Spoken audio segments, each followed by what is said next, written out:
परम सन्मान योग सत्कार योग गुरु की साजी और नवाजी हुई। गुरु खालसा साध संगत जीओ धनता दे पात्र हो। जगत गुरु श्री गुरु ग्रंथ साहिब जी महाराज जी की पाक पवित्र पावन हजूरी च सतगुरु नौवें पातशाह दे पावन पवित्र सचखंड दरबार अंदर हाजरियां भर के पहले पातशाह धन गुरु नानक देव साहब जी का पावन इतिहास बहुत ही अदब सत्कार शरदा सहित निता प्रति गुरु चरणों च जुड़ के आप जी सरवण कर रहे हो।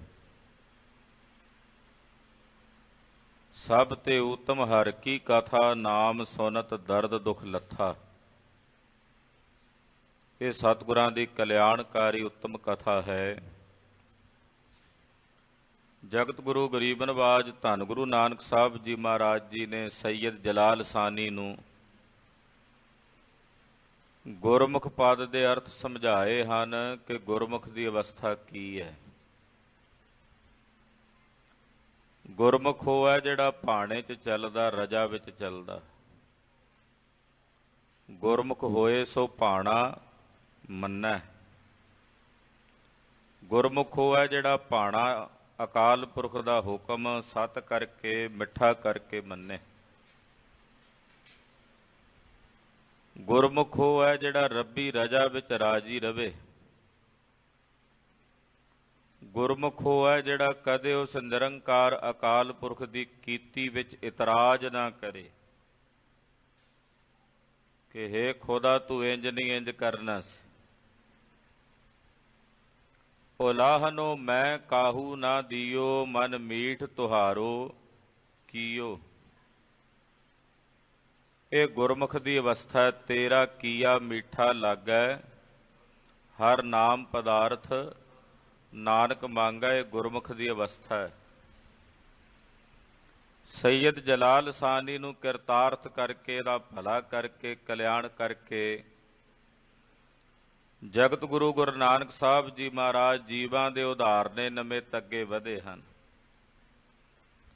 मन बिरतियां एकागर करिए जिवें सतगुरु जी शेख इब्राहिम फरीद सानी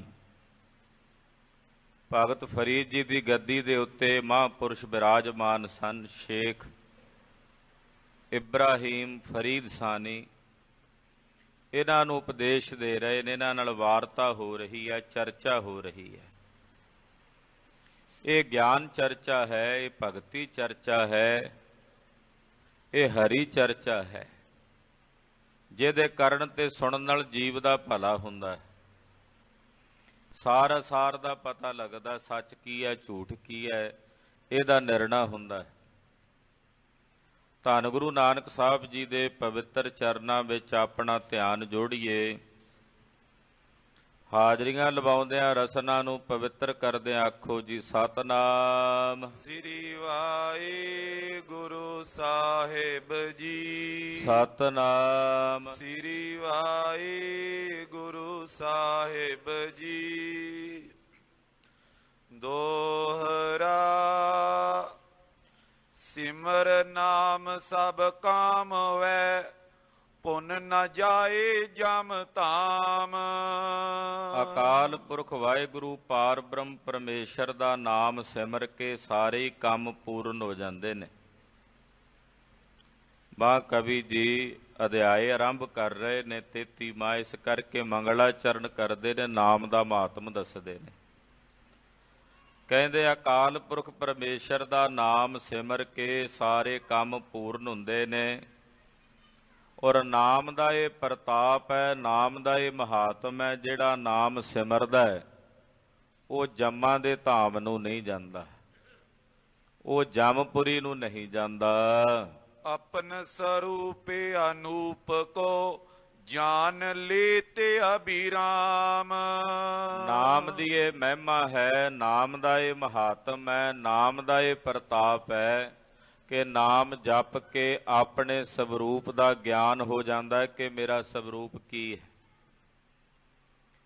जिहदी उपमा ही नहीं की जा सकती, ऐसे स्वरूप का बोध हो जाता है ਨਿਜ ਸਰੂਪ ਦਾ ਗਿਆਨ ਪ੍ਰਾਪਤ ਹੋ ਜਾਂਦਾ ਨਾਮ ਦਾ ਅਭਿਆਸ ਕੀਤਿਆਂ। ਇਹ ਨਾਮ ਦੀ ਵਡਿਆਈ ਹੈ। ਚੌਪਈ। ਸ਼੍ਰੀ ਅੰਗਦ ਸੁਨੀਏ ਇਤਿਹਾਸਾ। ਇਹ ਕਥਾ ਬ੍ਰਹਮ ਗਿਆਨੀ ਭਾਈ ਸਾਹਿਬ ਭਾਈ ਬਾਲਾ ਜੀ ਸ਼੍ਰੀ ਗੁਰੂ ਅੰਗਦ ਦੇਵ ਸਾਹਿਬ ਜੀ ਦੇ ਦਰਬਾਰ ਵਿੱਚ ਗੁਰੂ ਅੰਗਦ ਸਾਹਿਬ ਨੂੰ ਸੁਣਾ ਰਹੇ ਨੇ। ਇਸ ਕਰਕੇ ਕਹਿੰਦੇ, ਹੇ ਗੁਰੂ ਅੰਗਦ ਸਾਹਿਬ ਜੀ, ਸਤਿਗੁਰਾਂ ਦੀ ਕਲਿਆਣਕਾਰੀ ਕਥਾ ਮਹਾਰਾਜ ਜੀ ਦਾ ਇਤਿਹਾਸ ਸੁਣੋ। ਆਗੇ ਗਮਨ ਕੀਨ ਸੁਖ ਰਾਸਾ। ਸੈਯਦ ਜਲਾਲ ਸਾਨੀ ਨੂੰ ਮੁਕਤ ਕਰਕੇ ਕਿਰਤਾਰਥ ਕਰਕੇ ਸਤਿਗੁਰੂ ਜੀ ਨੇ ਇਹਦੇ ਕੋਲੋਂ ਅੱਗੇ ਲੰਘਣਾ ਕੀਤਾ ਹੈ। ਸ਼ੇਖ ਫਰੀਦ ਪਟਣ ਹੈ ਜੀਵਾ। ਭਗਤ ਫਰੀਦ ਜੀ ਦਾ ਜਿਹੜਾ ਪਵਿੱਤਰ ਨਗਰ ਜਿਹਦਾ ਨਾਮ ਹੈ ਪਾਕ ਪਟਣ। ਪਾਕ ਪਟਣ ਨਾਮ ਗੁਰੂ ਖਾਲਸਾ ਜੀ ਭਗਤ ਫਰੀਦ ਜੀ ਦੇ ਇੱਥੇ ਰਹਿਣ ਕਰਕੇ ਦਾ ਨਾਮ ਪਿਆ। ਵੈਸੇ ਦਾ ਜਿਹੜਾ ਪੁਰਾਣਾ ਨਾਮ ਸੀ ਉਹ ਅਯੋਧਨ ਸੀ। ਭਗਤ ਫਰੀਦ ਜੀ ਨੇ ਇੰਨੀ ਬੰਦਗੀ ਕੀਤੀ ਪਰਮੇਸ਼ਰ ਦਾ, ਇੰਨਾ ਭਗਤੀ ਦੇ ਰੰਗ ਵਿੱਚ ਆਪਣੇ ਆਪ ਨੂੰ ਰੰਗਿਆ ਕਿ ਇਸ ਨਗਰ ਦਾ ਨਾਮ ਪਾਕ ਪਟਨ ਪੈ ਗਿਆ, ਯਾਨੀ ਕਿ ਪਵਿੱਤਰ ਨਗਰੀ। ਪਟਨ ਨਾਮ ਹੁੰਦਾ ਪੱਤਣ ਦਾ। ਇੱਥੇ ਕਿਸੇ ਸਮੇਂ ਦਰਿਆ ਵਗਦਾ ਹੋਵੇਗਾ ਤੇ ਅਕਸਰ ਦਰਿਆਵਾਂ ਦੇ ਵਿੱਚੋਂ ਲੰਘਣ ਵਾਸਤੇ ਜਿੱਥੇ ਪਾਣੀ ਥੋੜਾ ਹੋਵੇ, ਪਾਰ ਕਰਨ ਵਾਸਤੇ ਜਿਹੜੀ ਜਗ੍ਹਾ ਵਰਤੀ ਜਾਂਦੀ ਉਹਨੂੰ ਪੱਤਣ ਕਹਿੰਦੇ ਹਨ। ਪਾਕ ਦਾ ਮਤਲਬ ਹੁੰਦਾ ਪਵਿੱਤਰ। ਪਾਕ ਪਵਿੱਤਰ ਪਟਨ, ਯਾਨੀ ਕਿ ਭਗਤ ਫਰੀਦ ਜੀ ਦਾ ਨਗਰ ਹੈ। ਸ਼ੇਖ ਬ੍ਰਹਮ ਤਬ ਬਸਹੀ ਤੇਵਾ। ਜਦੋਂ ਗੁਰੂ ਨਾਨਕ ਸਾਹਿਬ ਜੀ ਪਾਕ ਪਟਨ ਆਏ ਨੇ, ਇੱਥੇ ਉਸ ਵੇਲੇ ਭਗਤ ਫਰੀਦ ਜੀ ਦੀ ਗੱਦੀ ਤੇ ਇੱਕ ਮਹਾਂਪੁਰਸ਼ ਸਨ। ਉਹਨਾਂ ਦਾ ਨਾਮ ਸੀ ਸ਼ੇਖ ਇਬਰਾਹੀਮ, ਪਰ ਜ਼ਿਆਦਾ ਤੌਰ ਤੇ ਉਹਨਾਂ ਨੂੰ ਸ਼ੇਖ ਬ੍ਰਹਮੀ ਕਹਿੰਦੇ ਸੀ। ਨਾਮ ਤਾਂ ਸੀ ਸ਼ੇਖ ਇਬਰਾਹੀਮ, ਪਰ ਸ਼ੇਖ ਬ੍ਰਹਮ ਦੇ ਨਾਮ ਦੇ ਉੱਤੇ ਉਹ ਸੰਸਾਰ 'ਚ ਪ੍ਰਗਟ ਨੇ। ਉਹ ਉਸ ਵਕਤ ਪਾਕ ਪਟਣ ਵਿੱਚ ਰਹਿੰਦੇ ਸਨ। ਤੈਂ ਕੀ ਮਿਲਨ ਹੀਤ ਗਤ ਦਾਈ। ਮੁਕਤੀ ਦਾਤੇ ਗੁਰੂ ਨਾਨਕ ਸਾਹਿਬ ਜੀ ਸ਼ੇਖ ਬ੍ਰਹਮ ਨੂੰ ਮਿਲਣ ਵਾਸਤੇ ਉਹਦਾ ਭਲਾ ਕਰਨਾ ਸੀ। ਇਹ ਨਹੀਂ ਕਿ ਸ਼ੇਖ ਬ੍ਰਹਮ ਦੀ ਬੰਦਗੀ ਨਹੀਂ ਸੀ, ਬੰਦਗੀ ਬਹੁਤ ਸੀ, ਪਰ ਉਸ ਬੰਦਗੀ ਨੂੰ ਬੂਰ ਲਾਣਾ ਸੀ। ਉਹ ਗੁਰੂ ਨਾਨਕ ਸਾਹਿਬ ਦੀ ਕਿਰਪਾ ਵਰਤਣੀ ਸੀ। ਬੰਦਗੀ ਦਾ ਫਲ ਮਿਲਣਾ ਸੀ, ਉਹ ਗੁਰੂ ਨਾਨਕ ਸਾਹਿਬ ਨੇ ਬਖਸ਼ਣਾ।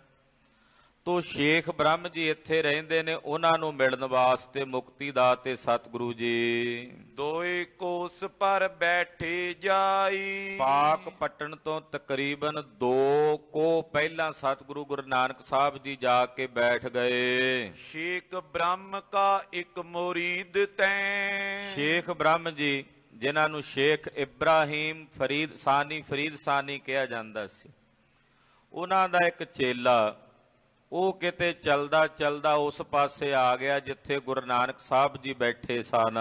ਆਇਓ ਈਂਦਨ ਚੁਨਨ ਗੁਰੂ ਜਹ।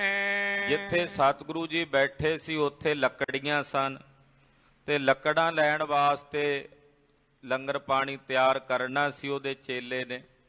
ਇਸ ਕਰਕੇ ਉਹ ਲੱਕੜੀਆਂ ਇਕੱਠੀਆਂ ਕਰਨ ਉੱਥੇ ਆਇਆ ਹੋਇਆ ਸੀ। ਸੋ ਦਰਵੇਸ਼ ਖੁਦਾਈ ਪਿਆਰਾ।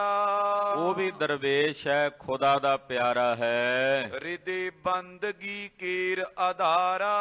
ਇਹਦੇ ਹਿਰਦੇ ਵਿੱਚ ਵੀ ਪਰਮੇਸ਼ਰ ਦੀ ਬੰਦਗੀ ਦਾ ਆਧਾਰ ਹੈ, ਆਸਰਾ ਹੈ। ਇੱਕ ਸ਼ਲੋਕ ਤਬ ਪ੍ਰਭੂ ਬਖਾਨਾ। ਸ਼ੇਖ ਬ੍ਰਹਮ ਜੀ ਦਾ ਚੇਲਾ ਜਦੋਂ ਉੱਥੇ ਲੱਕੜੀਆਂ ਇਕੱਠਾ ਕਰ ਰਿਹਾ ਸੀ ਤੇ ਸਤਿਗੁਰੂ ਜੀ ਉੱਥੇ ਹੀ ਬੈਠੇ ਸਨ।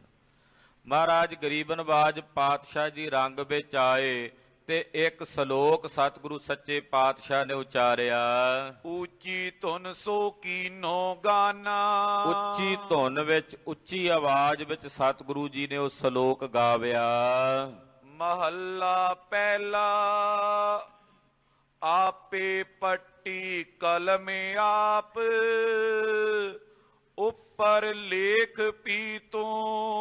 ਪਾਤਸ਼ਾਹ ਨੇ ਸ਼ਲੋਕ ਉਚਾਰਿਆ ਕਿ ਅਕਾਲ ਪੁਰਖ ਆਪ ਹੀ ਪੱਟੀ ਹੈ ਜਿਹਦੇ ਤੇ ਲਿਖੀਦਾ, ਕਲਮ ਵੀ ਉਹ ਆਪ ਹੈ ਤੇ ਲਿਖਣ ਵਾਲਾ ਲਿਖਾਰੀ ਵੀ ਆਪ ਹੈ, ਤੇ ਜਿਹੜੇ ਲੇਖ ਲਿਖੇ ਗਏ ਨੇ ਉਹ ਵੀ ਉਹ ਅਕਾਲ ਪੁਰਖ ਵਾਹਿਗੁਰੂ ਪਰਮੇਸ਼ਰ ਆਪ ਹੀ ਹੈ। ਏਕੋ ਕਈਐ ਨਾਨਕਾ ਦੂਜਾ ਕਾਹੇ ਕੂ। ਗੁਰੂ ਨਾਨਕ ਸਾਹਿਬ ਜੀ ਕਹਿੰਦੇ ਕੋਈ ਅਕਾਲ ਪੁਰਖ, ਦੂਜਾ ਤਾਂ ਹੈ ਹੀ ਨਹੀਂ। ਕੋਈ ਦੂਜਾ ਹੋਵੇ ਤੇ ਤਾਂ ਕਹੀਏ, ਦੂਜਾ ਤਾਂ ਹੈ ਹੀ ਨਹੀਂ।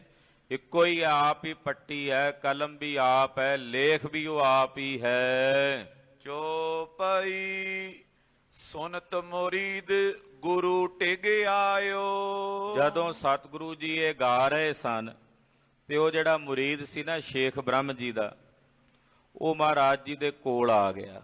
ਸਤਿਗੁਰੂ ਜੀ ਗਾ ਇਤਨੇ ਪਿਆਰ ਵਿੱਚ ਰਹੇ ਸਨ ਕਿ ਇਹਨਾਂ ਬਚਨਾਂ ਨੂੰ ਸੁਣਦਿਆਂ ਉਹ ਮੁਰੀਦ ਸਤਿਗੁਰਾਂ ਕੋਲ ਆਇਆ। ਕਰ ਸਲਾਮ ਅਸ ਬਚਨੀ ਅਲਾਇਓ।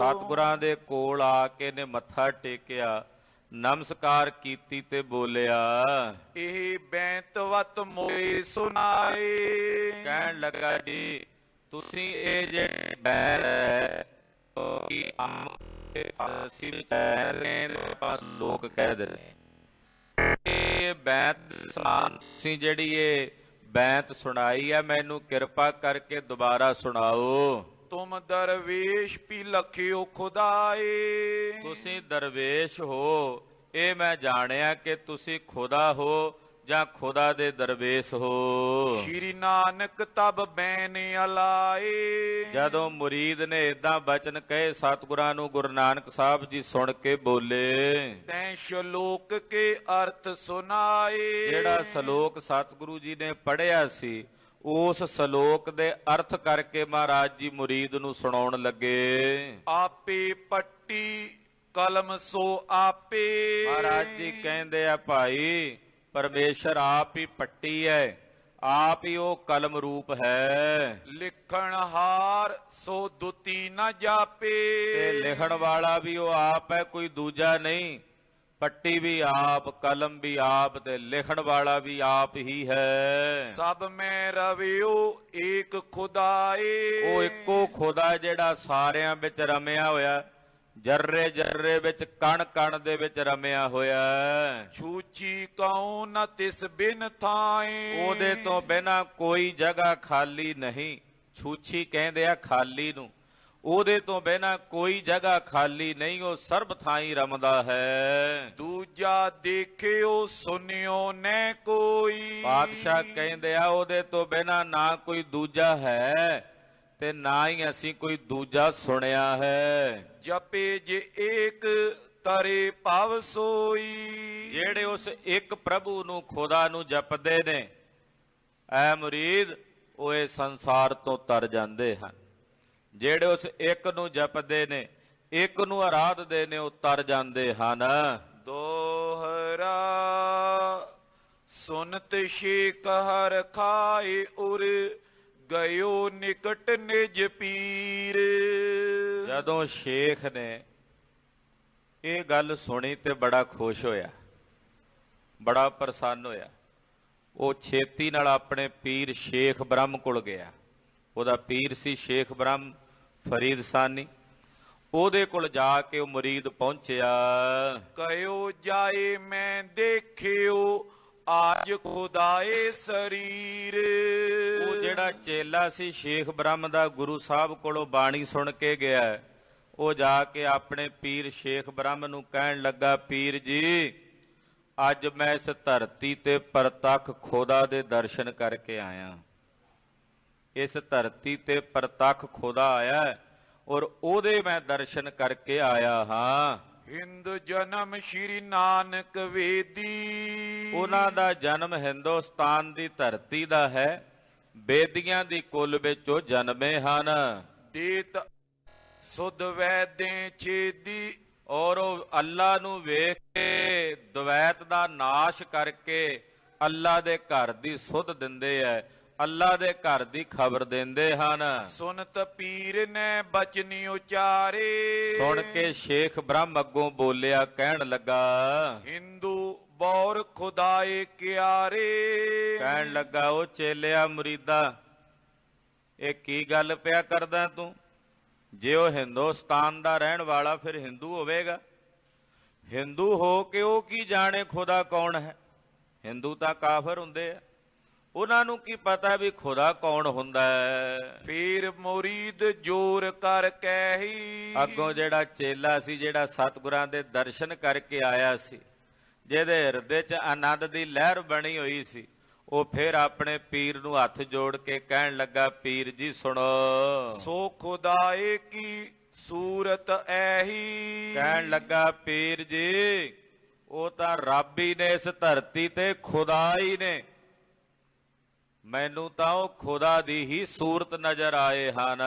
ਕਹੋ ਕੂਰ ਨੇ ਸਾਚ ਪਛਾਨੋ, ਮੈਂ ਝੂਠ ਨਹੀਂ ਪਿਆ ਬੋਲਦਾ, ਮੈਂ ਜਿਹੜੀਆਂ ਗੱਲਾਂ ਪਿਆ ਕਹਿਣਾ ਪੀਰ ਜੀ, ਇਹ ਸੱਚ ਕਰਕੇ ਜਾਣ ਲੋ, ਇਹੀ ਸੱਚ ਹੈ। ਦੇਖੋਗੇ ਤੁਮ ਤਬ ਹੀ ਮਾਨੋ, ਮੇਰੀ ਕਈ ਗੱਲ ਤੇ ਤੁਹਾਨੂੰ ਯਕੀਨ ਨਹੀਂ ਪਿਆ ਆਉਂਦਾ, ਪਰ ਉਦੋਂ ਜਾਣੋਗੇ ਜਦੋਂ ਉਹਨਾਂ ਦੇ ਦਰਸ਼ਨ ਕਰੋਗੇ, ਜਦੋਂ ਵੇਖੋਗੇ ਫਿਰ ਤੁਹਾਨੂੰ ਪਤਾ ਲੱਗੇਗਾ ਕਿ ਜੋ ਮੈਂ ਕਹਿ ਰਿਹਾ ਉਹ ਸੱਚ ਹੈ। ਬਿਨ ਦੇਖੇ ਨੇ ਆਏ ਪ੍ਰਤੀਤੀ, ਜਦੋਂ ਤੱਕ ਦੇਖਦੇ ਨਹੀਂ ਉਹਨਾਂ ਨੂੰ, ਉਦੋਂ ਤੱਕ ਤੁਹਾਡੇ ਮਨ 'ਚ ਪ੍ਰਤੀਤ ਨਹੀਂ ਆਉਣੀ, ਉਦੋਂ ਤੱਕ ਤੁਹਾਡੇ ਮਨ 'ਚ ਭਰੋਸਾ ਨਹੀਂ ਆਉਣਾ। ਮਿਲਨੇ ਤੇ ਵਿਸਾਲ ਹੋਏ ਪ੍ਰੀਤੀ, ਜਦੋਂ ਮਿਲੋਗੇ ਉਹਨਾਂ ਨੂੰ, ਤੁਹਾਡੇ ਹਿਰਦੇ 'ਚ ਉਹਨਾਂ ਪ੍ਰਤੀ ਪ੍ਰੀਤ ਉਪਜੇਗੀ, ਭਾਰੀ ਪ੍ਰੀਤ ਦੀ ਚਿਣਗ ਤੁਹਾਡੇ ਹਿਰਦੇ 'ਚ ਲੱਗੇਗੀ। ਸੁਨ ਪੁਨ ਬਾਣੀ ਪੀਰ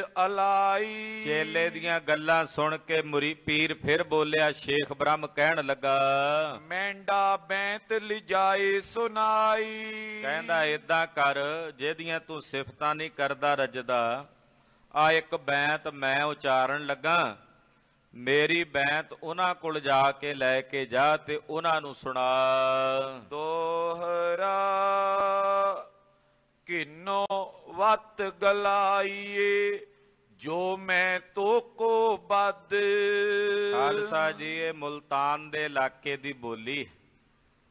ਮੁਲਤਾਨ ਦੇ ਇਲਾਕੇ ਦੇ ਵਿੱਚ, ਪਾਕਪਟਨ ਦੇ ਇਲਾਕੇ 'ਚ ਇਹੋ ਜੀ ਪੰਜਾਬੀ, ਕਿਉਂਕਿ ਫਰੀਦ ਜੀ ਮਹਾਰਾਜ ਪੰਜਾਬੀ ਦੇ ਪ੍ਰਥਮ ਕਵੀ ਮੰਨੇ ਜਾਂਦੇ ਹਨ। ਗੋਰਖਨਾਥ ਵੀ ਪੰਜਾਬੀ ਦਾ ਆਦਿ ਕਵੀ ਮੰਨਿਆ, ਪਰ ਮਹਾਰਾਜ ਭਗਤ ਫਰੀਦ ਜੀ ਨੂੰ ਪੰਜਾਬੀ ਦਾ ਪ੍ਰਸਿੱਧ ਕਵੀ ਜਾਣਿਆ ਜਾਂਦਾ ਹੈ। ਔਰ ਫਰੀਦ ਜੀ ਦੇ ਗੱਦੀ ਦੇ ਉੱਤੇ ਬੈਠੇ ਸਨ ਸ਼ੇਖ ਬ੍ਰਹਮ ਜੀ। ਤੋ ਸ਼ੇਖ ਬ੍ਰਹਮ ਜੀ ਕਹਿਣ ਲੱਗੇ ਵੀ ਮੇਰੀ ਇੱਕ ਬੈਂਤ ਲੈ ਜਾ, ਜਿਨ੍ਹਾਂ ਦੀ ਤੂੰ ਸਿਫਤ ਕਰਦਾ ਉਹਨਾਂ ਨੂੰ ਜਾ ਕੇ ਸੁਣਾਈ, ਤੇ ਜਵਾਬ 'ਚੋਂ ਕੀ ਉਚਾਰਦੇ ਨੂੰ ਮੈਨੂੰ ਦੱਸੀ। ਇਹਨੇ ਬੈਂਤ ਉਚਾਰੀ, ਕਹਿੰਦਾ ਕਿੰਨੋ ਵੱਤ ਗਲਾਈਏ, ਜੋ ਮੈਂ ਤੋਕੋ ਬੱਦ। ਕਹਿੰਦਾ ਜਾ, ਮੈਂ ਤੈਨੂੰ ਭੇਜਦਾ, ਜੋ ਮੈਂ ਉਚਾਰਨ ਕਰਦਾ ਨਾ, ਬੱਦ ਦਾ ਮਤਲਬ ਜੋ ਮੈਂ ਬੋਲਦਾ, ਇਹ ਜਾ ਕੇ ਤੂੰ ਉਹਨਾਂ ਨੂੰ ਸੁਣਾਈ, ਉਹਨਾਂ ਦੇ ਕੋਲ ਬੋਲ ਕੇ ਲੈ ਕੇ ਜਾ, ਔਰ ਉਹਨਾਂ ਨੂੰ ਜਾ ਕੇ ਸੁਣਾ। ਇੱਕ ਸਾਹਿਬ ਦੋ ਹੱਦ ਐ, ਕੋ ਸੇਵੀ ਕੋ ਰੱਦ। ਉਹਨਾਂ ਨੂੰ ਜਾ ਕੇ ਆਖੀ ਵੀ ਸਾਹਿਬ ਇੱਕ ਹੈ, ਹੱਦਾਂ ਦੋ ਨੇ, ਕਿਹਨੂੰ ਸੇਵੀਏ ਤੇ ਕਿਹਨੂੰ ਰੱਦ ਕਰੀਏ। ਉਹਨਾਂ ਨੂੰ ਆਖੀ, ਇਹ ਹੈ ਮੇਰੀ ਬੈਂਤ, ਕਿ ਸਾਹਿਬ ਇੱਕ ਹੈ, ਹੱਦਾਂ ਦੋ ਨੇ, ਕਿਹਨੂੰ ਸੇਵੀਏ ਤੇ ਕਿਹਨੂੰ ਛੱਡੀਏ, ਯਾਨੀ ਕਿ ਕਿਹਨੂੰ ਸੇਵੀਏ ਤੇ ਕਿਹਨੂੰ ਰੱਦ ਕਰੀਏ। ਜੋ ਪਈ ਸੁਨ ਮੁਰੀਦ ਤਬ ਸ਼੍ਰੀ ਗੁਰ ਪਾਸਾ। ਸ਼ੇਖ ਬ੍ਰਹਮ ਦਾ ਇਹ ਮੁਰੀਦ ਸੁਣ ਕੇ ਮਹਾਰਾਜ ਗੁਰੂ ਨਾਨਕ ਸਾਹਿਬ ਜੀ ਦੇ ਕੋਲ ਗਿਆ। ਜੁਲ ਕਰ ਆਏ ਕਰੀ ਅਰਦਾਸਾ। ਹੱਥ ਜੋੜ ਕੇ ਆਇਆ ਤੇ ਮਹਾਰਾਜ ਜੀ ਨੂੰ ਬੇਨਤੀ ਕਰਨ ਲੱਗਾ ਪਹੁੰਚ ਕੇ। ਜਬਈ ਪੜਿਓ ਬੈਂਤ ਮੈਂ ਤੈਂਡਾ। ਕਹਿਣ ਲੱਗਾ ਮਹਾਰਾਜ ਆਪਾਂ ਕਹਿ ਦਿੰਨੇ ਆ ਤੇਰਾ। ਮੁਲਤਾਨ ਦੇ ਇਲਾਕੇ ਵਿੱਚ, ਸਿੰਧ ਦੇ ਇਲਾਕੇ 'ਚ ਤੇਰੇ ਨੂੰ ਕਹਿ ਦਿੰਦੇ ਆ ਤੈਂਡਾ, ਮੇਰੇ ਨੂੰ ਕਹਿ ਦਿੰਦੇ ਆ ਮੈਂਡਾ। ਕਹਿਣ ਲੱਗੇ, ਇਹ ਮੁਰੀਦ ਆਇਆ ਸਤਿਗੁਰਾਂ ਕੋਲ, ਕਹਿਣ ਲੱਗਾ ਮਹਾਰਾਜ ਜੀ ਜਦੋਂ ਮੈਂ ਤੁਹਾਡੀ ਬੈਂਤ ਆਪਣੇ ਪੀਰ ਸ਼ੇਖ ਬ੍ਰਹਮ ਫਰੀਦ ਸਾਨੀ ਨੂੰ ਸੁਣਾਈ, ਜਦੋਂ ਉਹਨਾਂ ਨੇ ਤੁਹਾਡੀ ਬੈਂਤ ਸੁਣੀ, ਬੈਂਤ ਕਹਿਓ ਤਬ ਪੀਰ ਇੱਕ ਮੈਂਡਾ। ਤੇ ਬਦਲੇ ਵਿੱਚ ਇੱਕ ਬੈਂਤ ਮੇਰੇ ਪੀਰ ਨੇ ਉਚਾਰਨ ਕੀਤੀ ਆ, ਤੁਹਾਡੇ ਕੋਲ ਭੇਜੀ ਆ ਉਚਾਰਨ ਕਰਕੇ। ਤੈਂ ਕੋ ਉੱਤਰ ਦੀਜੋ ਮੋਕੋ। ਆਪ ਜੀ ਕਿਰਪਾ ਕਰਕੇ ਜਿਹੜੀ ਬੈਂਤ ਮੇਰੇ ਪੀਰ ਨੇ ਉਚਾਰਨ ਕੀਤੀ ਹੈ ਉਹ ਮੈਂ ਤੁਹਾਨੂੰ ਸੁਣਾਉਣਾ। ਆਪ ਜੀ ਉਹਦਾ ਜਵਾਬ ਮੈਨੂੰ ਦਿਓ। ਸੁਨੋ ਸੁਨਾਵਤ ਹੋ ਮੈਂ ਤੋ ਕੋ। ਸੁਣੋ ਗੁਰੂ ਜੀ, ਮੈਂ ਤੁਹਾਨੂੰ ਸੁਣਾਉਣਾ ਜੋ ਮੇਰੇ ਪੀਰ ਨੇ ਉਚਾਰੀ ਹੈ। ਸਾਹਿਬ ਏਕੋ ਦੋ ਕੀਏ ਹੱਦ। ਉਹਨੇ ਆਖਿਆ ਕਿ ਸਾਹਿਬ ਇੱਕੋ ਹੈ ਤੇ ਹੱਦਾਂ ਦੋ ਹਨ। ਕਹਿ ਕੋ ਸੇਵੀ ਕਹਿ ਕੋ ਰੱਦ। ਤੇ ਕਿਹੜੀ ਹੱਦ ਨੂੰ ਸੇਵੀਏ ਤੇ ਕਿਹਨੂੰ ਰੱਦ ਕਰੀਏ। ਜੋ ਤੁਮਰੇ ਮਤ ਮਾਹੀ ਸਾਚੋ। ਗੁਰੂ ਜੀ, ਜਿਹੜੀ ਹੱਦ ਤੁਹਾਡੇ ਮਤ ਵਿੱਚ ਸੱਚੀ ਹੈ, ਕਿਰਪਾ ਧਾਰ ਮੁਝ ਸੰਗ ਉਬਾਚੋ। ਕਿਰਪਾ ਕਰਕੇ ਆਪ ਜੀ ਮੇਰੇ ਪ੍ਰਤੀ ਉਹ ਉਚਾਰਨ ਕਰੋ। ਇਸ ਪ੍ਰਕਾਰ ਕੇ ਸੁਨ ਕਰ ਬੈਨਾ। ਜਦੋਂ ਇਸ ਮੁਰੀਦ ਨੇ ਮਹਾਰਾਜ ਜੀ ਨੂੰ ਇਸ ਤਰ੍ਹਾਂ ਬੇਨਤੀ ਕੀਤੀ, ਸਤਿਗੁਰੂ ਜੀ ਨੇ ਸੁਣੀ। ਕਯੋ ਸ਼ਲੋਕ ਸਰਬ ਸੁਖ ਦੇਨਾ। ਪਾਤਸ਼ਾਹ ਨੇ ਸੁਖ ਦੇਣ ਵਾਲਾ ਸ਼ਲੋਕ ਉਚਾਰਨ ਕੀਤਾ। ਸ਼ਲੋਕ ਦੂਜਾ ਕਾਏ ਸਿਮਰਿਐ ਜੰਮੇ ਤੇ ਮਰ ਜਾਏ। ਇਹ ਸ਼ਲੋਕ ਗੁਰੂ ਗ੍ਰੰਥ ਸਾਹਿਬ ਜੀ ਵਿੱਚ ਦਰਜ ਨਹੀਂ ਹੈ, ਪਰ ਜਨਮ ਸਾਖੀ ਵਿੱਚ ਲਿਖਿਆ ਹੁੰਦਾ ਹੈ। ਮਹਾਰਾਜ ਜੀ ਕਹਿੰਦੇ, ਦੂਜਾ ਕਾਹੇ ਸਿਮਰਿਐ ਜੰਮੈ ਤੈ ਮਰ ਜਾਏ। ਕਹਿਣ ਲੱਗੇ, ਦੂਜਾ ਕਿਉਂ ਸਿਮਰਨਾ ਬਈ, ਦੋ ਤਾਂ ਹੈ ਹੀ ਨਹੀਂ। ਉਹਨੇ ਆਖਿਆ, ਸਾਹਿਬ ਇੱਕ ਹੈ, ਹੱਦਾਂ ਦੋ ਨੇ, ਕਿਹਨੂੰ ਸੇਵੀਏ ਕਿਹਨੂੰ ਰੱਦ ਕਰੀਏ। ਪਾਤਸ਼ਾਹ ਕਹਿੰਦੇ, ਦੂਜਾ ਕਿਉਂ ਸਿਮਰੀਏ ਬਈ, ਜਿਹੜਾ ਦੂਜਾ ਉਹ ਜੰਮਦਾ ਤੇ ਮਰਦਾ ਹੈ। ਕਿਉਂਕਿ ਜਿਹੜਾ ਦੂਜਾ ਹੈ ਉਹ ਜੰਮੇਗਾ ਵੀ ਤੇ ਮਰੇਗਾ ਵੀ। ਜਿਹੜਾ ਜੰਮੇ ਮਰੇ ਉਹਨੂੰ ਕਿਉਂ ਸਿਮਰੀਏ। ਹਾਂਜੀ, ਏਕੋ ਸਿਮਰੋ ਨਾਨਕਾ ਜਲ ਥਲ ਰਿਆ ਸਮਾਏ। ਪਾਤਸ਼ਾਹ ਕਹਿੰਦੇ, ਇੱਕੋ ਨੂੰ ਸਿਮਰੋ ਜਿਹੜਾ ਜਲ ਥਲ ਸਾਰਿਆਂ ਵਿੱਚ ਰਮਿਆ ਹੋਇਆ, ਜ਼ਰਰੇ ਜ਼ਰਰੇ ਵਿੱਚ ਕਣ ਕਣ ਵਿੱਚ ਰਮਿਆ ਹੋਇਆ। ਉਸ ਇੱਕ ਨੂੰ ਸਿਮਰੋ, ਇੱਕ ਨੂੰ ਅਰਾਧੋ, ਇੱਕ ਨੂੰ ਧਿਆਵੋ। ਦੋਹਰਾ ਸੁਨੋ ਤੁਮਾਰੋ ਪੀਰ ਜੋ ਅਬ ਲਗ ਦੂਜੋ ਚੀਨ। ਮਹਾਰਾਜ ਜੀ ਕਹਿਣ ਲੱਗੇ, ਜਾ ਕੇ ਤਾਂ ਆਪਣੇ ਪੀਰ ਜੀ ਨੂੰ ਆਖੋ ਕਿ ਹਾਲੇ ਤੱਕ ਵੀ ਉਹਨਾਂ ਨੂੰ ਦੂਜਾ ਦਿਸਦਾ, ਹਾਲੇ ਤੱਕ ਵੀ ਉਹਨਾਂ ਨੂੰ ਦੂਜਾ ਨਜ਼ਰ ਆ ਰਿਹਾ। ਜਦੋਂ ਬ੍ਰਹਮਾਕਾਰ ਬਿਰਤੀ ਹੋ ਜੇ ਉੱਥੇ ਤਾਂ ਦੂਜਾ ਦਿਸਦਾ ਹੀ ਨਹੀਂ, ਉੱਥੇ ਤਾਂ ਇੱਕੋ ਬ੍ਰਹਮ ਹੀ ਬ੍ਰਹਮ ਦਿਸਦਾ। ਨਾਮ ਉਹਦਾ ਸ਼ੇਖ ਬ੍ਰਹਮ, ਤੇ ਹਾਲੇ ਤੱਕ ਵੀ ਉਹਨੂੰ ਦੂਜਾ ਦਿਸੀ ਜਾਂਦਾ। ਹਾਂਜੀ, ਨਹੀਂ ਖੁਦਾਏ ਪਛਾਨ ਤੈ ਮਾਰਗ ਮਿਲਨ ਨ ਲੀਨ। ਜੇ ਉਹਨੂੰ ਹਾਲੇ ਵੀ ਦੂਜਾ ਪਿਆ ਦਿਸਦਾ ਤੇ ਫਿਰ ਉਹਨੇ ਖੁਦਾ ਦਾ ਮਾਰਗ ਨਹੀਂ ਲਿਆ, ਉਹ ਖੁਦਾ ਦੇ ਮਾਰਗ ਦਾ ਪੰਧ ਹੀ ਨਹੀਂ ਮਿਲਿਆ ਬਣਿਆ। ਉਹਨੂੰ ਹਾਲੇ ਤੱਕ ਖੁਦਾ ਦੇ ਸਵਰੂਪ ਦੀ ਨੂਰ ਦੀ ਪ੍ਰਾਪਤੀ ਨਹੀਂ ਹੋਈ। ਚੋਪਈ ਸੇਵੋ ਏਕ ਹੱਦ ਦ્વੈ ਖੋਏ। ਮਹਾਰਾਜ ਜੀ ਕਹਿੰਦੇ, ਜਾ ਕੇ ਕਹਿਓ ਆਪਣੇ ਪੀਰ ਨੂੰ ਕਿ ਇੱਕ ਨੂੰ ਸੇਵੋ ਤੇ ਦੋ ਦਾ ਤਿਆਗ ਕਰੋ। ਜਿਹੜੀਆਂ ਦੋ ਹੱਦਾਂ ਉਹ ਕਹਿੰਦੇ ਆ ਨਾ, ਉਹਨਾਂ ਨੂੰ ਛੱਡ ਕੇ ਇੱਕ ਨੂੰ ਸੇਵੋ। ਉਹਨੇ ਦੋ ਹੱਦਾਂ ਬਣਾ ਦਿੱਤੀਆਂ, ਵੀ ਇੱਕ ਹਿੰਦੂ ਹੈ ਦੂਜਾ ਮੁਸਲਮਾਨ ਹੈ। ਸਾਹਿਬ ਇੱਕੋ ਹੈ, ਇੱਕ ਹਿੰਦੂ ਤੇ ਦੂਜਾ ਮੁਸਲਮਾਨ। ਵੀ ਤੁਸੀਂ ਦੱਸੋ ਕਿਹਨੂੰ ਸੇਵੀਏ, ਮੁਸਲਮਾਨੀ ਤਰੀਕੇ ਨਾਲ ਜਾਂ ਹਿੰਦੂ ਦੇ ਤਰੀਕੇ ਨਾਲ। ਪਾਤਸ਼ਾਹ ਕਹਿੰਦੇ, ਹਾਲੇ ਵੀ ਦਵੈਸ਼ ਆ ਉਹਦੇ ਅੰਦਰ। ਉਹਨੂੰ ਕਹੋ ਇਹ ਦੋਵੇਂ ਹੱਦਾਂ ਛੱਡ ਕੇ ਇੱਕ ਅਕਾਲ ਪੁਰਖ ਨੂੰ ਸੇਵੋ, ਜਿਹੜਾ ਨਾ ਹਿੰਦੂ ਹੈ ਨਾ ਮੁਸਲਮਾਨ ਹੈ। ਹਾਂਜੀ, ਸਭ ਕੋ ਕਰਨਹਾਰ ਹੈ ਜੋਏ। ਉਹ ਸਾਰੇ ਸੰਸਾਰ ਦਾ ਕਰਨਹਾਰ ਹੈ, ਸਾਰੇ ਜਗਤ ਦਾ ਕਰਤਾ ਹੈ। ਏਕ ਖੁਦਾਏ ਰਵਿਓ ਸਭ ਮਾਈ। ਉਹ ਇੱਕੋ ਖੁਦਾ ਜਿਹੜਾ ਸਾਰਿਆਂ ਵਿੱਚ ਰਮਿਆ ਹੋਇਆ, ਇੱਕੋ ਖੁਦਾ ਜਿਹੜਾ ਸਾਰਿਆਂ ਵਿੱਚ ਵਿਆਪਕ ਹੈ। ਕਿਉਂ ਜਾਣੇ ਬਿਨ ਮਿਲਨ ਦੁਰਾਈ। ਕਹਿੰਦੇ, ਇਉਂ ਜਾਣੇ ਬਿਨਾ ਉਸ ਅਕਾਲ ਪੁਰਖ ਖੁਦਾ ਨੂੰ ਮਿਲਣਾ ਔਖਾ ਹੈ। ਜੇ ਨਹੀਂ ਜਾਣਦੇ ਨਾ ਇਦਾਂ, ਤੇ ਫਿਰ ਉਸ ਖੁਦਾ ਨੂੰ ਮਿਲਣਾ ਔਖਾ ਹੈ। ਮੁਸਲਮਾਨ ਨਾ ਹਿੰਦੂ ਕੋ। ਜਾ ਕੇ ਉਹਨੂੰ ਆਖੋ, ਨਾ ਕੋਈ ਹਿੰਦੂ ਹੈ ਤੇ ਨਾ ਹੀ ਕੋਈ ਮੁਸਲਮਾਨ ਹੈ, ਸਭ ਉਸ ਨਿਰੰਕਾਰ ਪਰਮੇਸ਼ਰ ਦੇ ਬਣਾਏ ਜੀ ਜੰਤ ਨੇ। ਉਹ ਕਰਤਾ ਇੱਕੋ ਹੀ ਹੈ। ਕਰਨਹਾਰ ਸਭ ਕੋ ਇੱਕ ਹੋ। ਉਹ ਕਰਨਹਾਰ ਸਾਰਿਆਂ ਦਾ ਇੱਕੋ ਹੀ ਹੈ। ਉਹਨੇ ਹੀ ਇਹ ਅਨੇਕਤਾ ਬਣਾਈ ਹੈ। ਅਨੇਕਤਾ ਨੂੰ ਰਚਣ ਵਾਲਾ ਉਹ ਇੱਕੋ ਹੀ ਹੈ। ਪੱਖਵਾਦ ਮੈਂ ਉਰਜੇ ਜੋਈ। ਤੇ ਜਿਹੜੇ ਪੱਖਵਾਦ ਚ ਉਲਝੇ ਹੋਏ ਨੇ, ਇਸ ਉਲਝੇਵੇਂ ਚ ਉਲਝੇ ਹੋਏ ਨੇ, ਅਸੀਂ ਮੁਸਲਮਾਨ, ਅਸੀਂ ਹਿੰਦੂ, ਅਸੀਂ ਅਮਕੇ, ਅਸੀਂ ਅਮਕੇ, ਜਿਹੜੇ ਇਹੋ ਜਿਹੇ ਪੱਖਵਾਦ ਵਿੱਚ ਉਲਝੇ ਹੋਏ ਨੇ। ਹੱਦਾਂ ਦੋਏ ਜਾਣੈ ਸੋਈ। ਉਹ ਦੋ ਹੱਦਾਂ ਜਾਣਦੇ ਨੇ ਵੀ ਦੋ ਹੱਦਾਂ ਨੇ, ਆਹ ਹੱਦ ਸਾਡੀ ਹੈ, ਇਹ ਤੁਹਾਡੀ ਹੈ। ਉਹਨਾਂ ਨੇ ਰੱਬ ਦੇ ਵਿੱਚ ਹੱਦਾਂ ਖਿੱਚ ਲਈਆਂ ਨੇ, ਪਰ ਅਸਲ ਵਿੱਚ ਵਾਹਿਗੁਰੂ ਪਰਮੇਸ਼ਰ ਵਿੱਚ ਕੋਈ ਹੱਦ ਨਹੀਂ, ਉਹ ਬੇਹੱਦ ਹੈ। ਐਸੇ ਬਚਨ ਸੁਨੇ ਗੁਰ ਤੀਰ। ਜਦੋਂ ਗੁਰੂ ਗਰੀਬ ਨਵਾਜ ਪਾਤਸ਼ਾਹ ਜੀ ਦੇ ਇਹ ਬਚਨ ਉਸ ਮੁਰੀਦ ਨੇ ਸੁਣੇ, ਗਮਨਿਓ ਤਬ ਸਮੀਪ ਨਿਜ ਪੀਰ।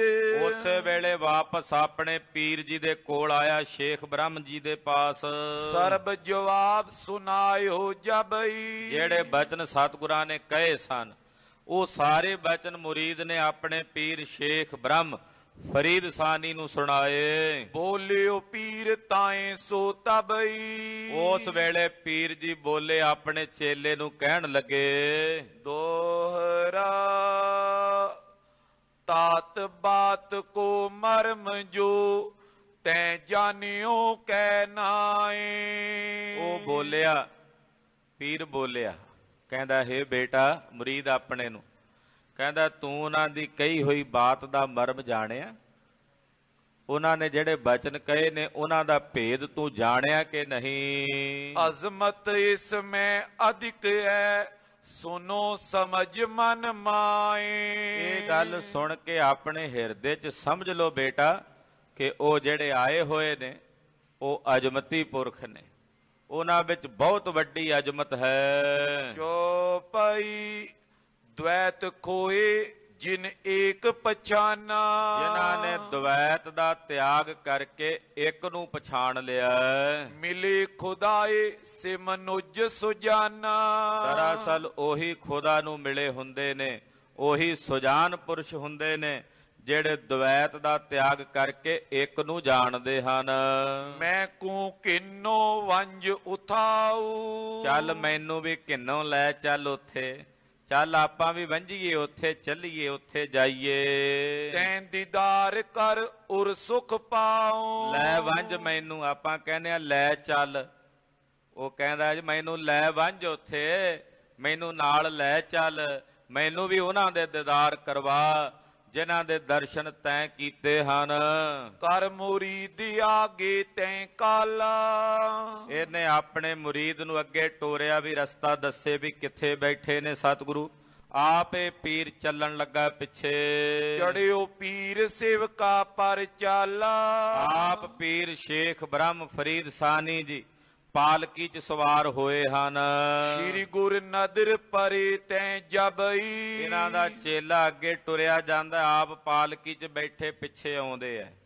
ਪਾਲਕੀ ਵਿੱਚੋਂ ਹੀ ਦੂਰੋਂ ਸਤਿਗੁਰੂ ਜੀ ਬੈਠੇ ਨਜ਼ਰ ਆਏ। ਉਤਰ ਚਲਿਓ ਪੈਰਨ ਸੋ ਤਬਈ। ਇਹ ਸ਼ੇਖ ਬ੍ਰਹਮ ਜਾਣਦਾ ਸੀ ਕਿਸੇ ਦਰਵੇਸ਼ ਦਾ ਸਤਿਕਾਰ ਕਿਵੇਂ ਕਰੀਦਾ। ਜਦੋਂ ਦੂਰੋਂ ਸਤਿਗੁਰਾਂ ਨੂੰ ਬੈਠਿਆਂ ਵੇਖ ਲਿਆ, ਇਹ ਪਾਲਕੀ ਚੋਂ ਥੱਲੇ ਉਤਰ ਗਿਆ ਔਰ ਪੈਦਲ ਚੱਲ ਕੇ, ਪੈਦਲ ਟੁਰ ਕੇ ਸਤਿਗੁਰਾਂ ਦੇ ਪਾਸ ਆਇਆ। ਆਏ ਸਲਾਮ ਅਲੈਕਮ ਕਰਕੇ। ਆ ਕੇ ਸਤਿਗੁਰੂ ਸੱਚੇ ਪਾਤਸ਼ਾਹ ਜੀ ਦੇ ਚਰਨਾਂ ਵਿੱਚ ਸਲਾਮ ਕੀਤੀ ਇਹਨੇ। ਪਾਲਕੀ ਆਪਣੀ ਦੂਰੋਂ ਹੀ ਛੱਡ ਦਿੱਤੀ ਔਰ ਪੈਦਲ ਚੱਲ ਕੇ ਮਹਾਰਾਜ ਸੱਚੇ ਪਾਤਸ਼ਾਹ ਜੀ ਦੇ ਕੋਲ ਆਇਆ। ਆ ਕੇ ਗੁਰਦੇਵ ਨੂੰ ਵਾਲੇਕੁਮ ਸਲਾਮ, ਵਾਲੇਕੁਮ ਵਾਲੇਕੁਮ ਸਲਾਮ ਕਿਹਾ। ਬੈਠਿਓ ਨਿਕਟ ਭਾਉ ਉਰ ਧਰ ਕੇ। ਔਰ ਬੜਾ ਪ੍ਰੇਮ ਆਪਣੇ ਹਿਰਦੇ 'ਚ ਧਾਰਨ ਕਰਕੇ ਸ਼ੇਖ ਬ੍ਰਹਮ ਜੀ ਬੈਠ ਗਏ। ਪੂਜਨ ਲਾਗਿਓ ਦਿਓ ਬਤਾਈ। ਹੱਥ ਜੋੜ ਕੇ ਪੁੱਛਣ ਲੱਗਾ, ਮਹਾਰਾਜ ਕਿਰਪਾ ਕਰਕੇ ਮੈਨੂੰ ਦੱਸੋ ਆਗੇ ਕੈਸੋ ਹਾਲ ਬਿਹਾਈ। ਕਿ ਅੱਗੇ ਇਸ ਜੀਵ ਦਾ ਕੀ ਹਾਲ ਹੋਵੇਗਾ, ਅੱਗੇ ਕੀ ਹਵਾਲ ਹੋਵੇਗਾ। ਮਹਾਰਾਜ ਆਪ ਜੀ ਕਿਰਪਾ ਕਰਕੇ ਸਾਨੂੰ ਦੱਸੋ। ਦੋਹਰਾ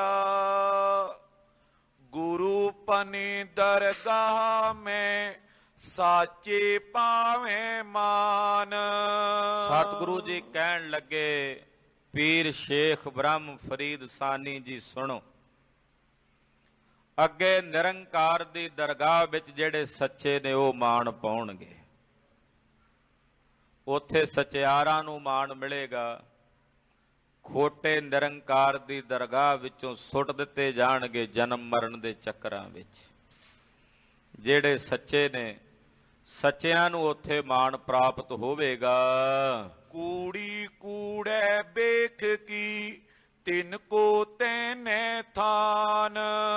ਜਿਹੜੇ ਝੂਠੇ ਨੇ ਔਰ ਜਿਨ੍ਹਾਂ ਨੇ ਭੇਖ ਝੂਠੇ ਧਾਰਨ ਕੀਤੇ ਹੋਏ ਨੇ ਉਹਨਾਂ ਨੂੰ ਨਿਰੰਕਾਰ ਦੀ ਦਰਗਾਹ 'ਚ ਥਾਂ ਨਹੀਂ ਮਿਲਣੀ। ਉਹ ਅਕਾਲ ਪੁਰਖ ਦੀ ਦਰਗਾਹ ਵਿੱਚ ਥਾਂ ਨਹੀਂ ਪਾਉਣਗੇ। ਜੋ ਪਈ ਜਨਮਤ ਮਰਤ ਪਵੇ 84। ਇਹੋ ਜਿਹੇ ਜਿਹੜੇ ਝੂਠੇ ਭੇਖ ਧਾਰਨ ਕਰਨ ਵਾਲੇ ਭੇਖੀ ਨੇ ਉਹ ਸੰਸਾਰ ਵਿੱਚ ਜੰਮਦੇ ਮਰਦੇ ਰਹਿਣਗੇ ਔਰ 84 ਲੱਖ ਜੂਨੀਆਂ ਦੇ ਗੇੜੇ ਵਿੱਚ ਭਟਕਣਗੇ। ਸਦਾ ਰਹਿਤ ਤਿਨ ਘਰ ਜਮ ਫਾਸੀ। ਔਰ ਉਹਨਾਂ ਦੇ ਗਲ 'ਚ ਹਮੇਸ਼ਾ ਜੰਮਾਂ ਦੀਆਂ ਫਾਈਆਂ ਪਈਆਂ ਰਹਿੰਦੀਆਂ ਹਨ। ਸਨਮੁਖ ਬੈਠੇ ਸ਼੍ਰੀ ਗੁਣ ਖਾਨੀ। ਸਤਿਗੁਰੂ ਜੀ ਮਹਾਰਾਜ ਜੀ ਦੇ ਪਾਤਸ਼ਾਹ ਸ਼ੇਖ ਬ੍ਰਹਮ ਜੀ ਦੇ ਬਿਲਕੁਲ ਸਾਹਮਣੇ ਬੈਠੇ ਹੋਏ ਸਨ। ਪੀਰ ਹਿਰਦੇ ਕੀ ਸਭ ਵਿਦ ਜਾਨੀ। ਜਾਣਗੇ ਵੀ ਸ਼ੇਖ ਬ੍ਰਹਮ ਕੀ ਸੋਚਦਾ ਮਨ 'ਚ। ਅੰਤਰਯਾਮੀ ਨੇ ਪਾਤਸ਼ਾਹ ਸ਼ੇਖ ਬ੍ਰਹਮ ਜੀ ਦੇ ਮਨ ਦੀ ਜਾਣ ਗਏ। ਪਾਬੇ ਦਿਸ਼ਾ ਹੁਤੋ ਤੈ ਬਦਨਾ। ਕਿਉਂਕਿ ਸ਼ੇਖ ਬ੍ਰਹਮ ਜੀ ਜਦੋਂ ਬੈਠੇ ਸੀ ਇਹਨਾਂ ਦਾ ਮੂੰਹ ਮੱਕੇ ਵਾਲੇ ਪਾਸੇ ਸੀ। ਇਹਨਾਂ ਨੇ ਕਾਬੇ ਵੱਲ ਮੱਕੇ ਵੱਲ ਮੂੰਹ ਕੀਤਾ ਤੇ ਉਸ ਪਾਸੇ ਪਿੱਠ ਕਰਕੇ ਨਹੀਂ ਸਨ ਬਹਿੰਦੇ। ਇਹਨਾਂ ਨੇ ਉਸ ਪਾਸੇ ਮੁਖ ਕੀਤਾ ਹੋਇਆ ਜਿੱਧਰ ਕਾਬਾ ਹੈ, ਮੱਕਾ ਹੈ। ਪ੍ਰਾਚੀ ਦਿਸ਼ ਮੁਖ ਸ਼੍ਰੀ ਸੁਖ ਸਦਨਾ। ਔਰ ਸਤਿਗੁਰੂ ਸੱਚੇ ਪਾਤਸ਼ਾਹ ਜੀ ਮਹਾਰਾਜ ਜੀ ਦਾ ਚੜ੍ਹਦੇ ਵਾਲੇ ਪਾਸੇ ਮੁਖ ਸੀ ਗੁਰੂ ਨਾਨਕ ਸਾਹਿਬ ਦਾ।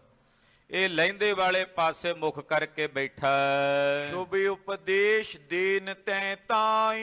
ਸ਼ੇਖ ਬ੍ਰਹਮ ਨੂੰ ਸ਼ੁਭ ਉਪਦੇਸ਼ ਦੇਣ ਵਾਸਤੇ ਧੰਨ ਗੁਰੂ ਨਾਨਕ ਦੇਵ ਸਾਹਿਬ ਜੀ ਮਹਾਰਾਜ ਜੀ ਬੋਲੇ। ਭਜਨ ਬਖਾਨੇ ਪੁਨ ਜਗ ਸਾਈ। ਸਾਰੇ ਜਗਤ ਦੇ ਸਾਈਂ ਗਰੀਬ ਨਵਾਜ ਪਾਤਸ਼ਾਹ ਜੀ ਨੇ ਬਚਨ ਉਚਾਰਨ ਕੀਤੇ, ਬੋਲੇ। ਜਾਣਿਓ ਕਾਬੇ ਵਿੱਚ ਖੁਦਾਏ। ਮਹਾਰਾਜ ਜੀ ਕਹਿਣ ਲੱਗੇ ਸ਼ੇਖ ਬ੍ਰਹਮ ਤੁਸਾਂ ਨੇ ਇਹ ਜਾਣਿਆ ਕਿ ਖੁਦਾ ਜਿਹੜਾ ਉਹ ਮੱਕੇ ਵਿੱਚ ਕਾਬੇ ਵਿੱਚ ਰਹਿੰਦਾ ਹੈ, ਕਿ ਖੁਦਾ ਕਾਬੇ ਦੇ ਵਿੱਚ ਨਿਵਾਸ ਰੱਖਦਾ।